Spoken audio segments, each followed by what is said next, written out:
ভারতের সঙ্গে যুক্তরাষ্ট্রের বাণিজ্য সম্পর্ককে একপাক্ষিক বলে বর্ণনা করেছেন মার্কিন প্রেসিডেন্ট ডোনাল্ড ট্রাম্প।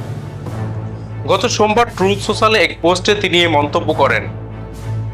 ট্রাম্প তার পোস্টে লেখেন, কিছু লোক এটা বোঝেন, ভারতের সঙ্গে আমরা ব্যবসা করি সামান্যই, কিন্তু তারা আমাদের সঙ্গে বিপুল পরিমাণে ব্যবসা করে।